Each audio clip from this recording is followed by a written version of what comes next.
September 19, 2023 at narito ang update ukol sa magiging lagay ng panahon sa susunod na 24 oras.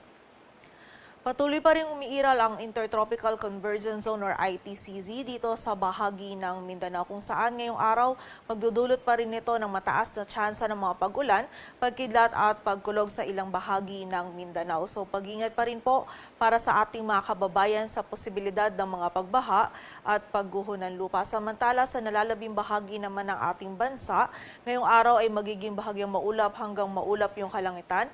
Mayroon pa rin tayong posibilidad ng mga isolated ng mga pag-ulan, dulot ng ITCZ at ng mga localized thunderstorms. At sa kasalukuyan ay wala tayong minomonitor or namamataan pa na sama ng panahon na maaaring makaapektos dito sa ating bansa. Ngunit sa mga susunod na araw ay hindi natin inaalis yung posibilidad na may isang low pressure area na mabuo sa loob ng ating area of responsibility. Kaya continuous monitoring tayo at patuloy na mag-antabay sa updates na ipapalabas ng Pag-asa.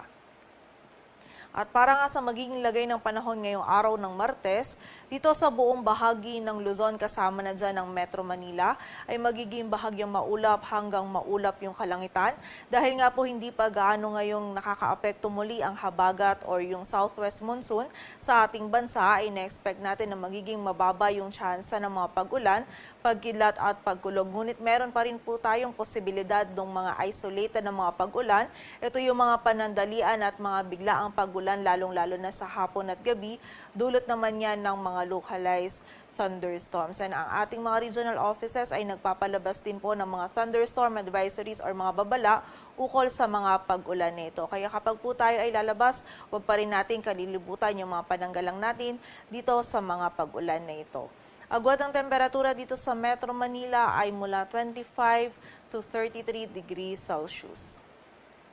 Samantala sa bahagi naman ng Visayas at Mindanao, ang bahagi ng Zamboanga Peninsula maging ang Basilan, Sulu at Tawi-Tawi ngayong araw ay makakaranas pa rin ng mataas na tsansa ng mga pag-ulan, pagkilat at pagkulog dulot yan ng ITCZ. Samantala, ang bahagi naman ng Visayas maging ang nalalabing bahagi pa ng Mindanao, ngayong araw ay meron lamang tayong mga tsansa pa din ng mga isolated na mga pag-ulan, dulot ng ITCZ at ng mga localized thunderstorms. And during severe thunderstorms, ito po mga pag-ulan nito, posible pa rin maging malalakas ng mga pag-ulan na maaaring magdulot ng mga pagbaha at pagguho ng lupa. So pag-iingat pa rin po para sa ating mga kababayan.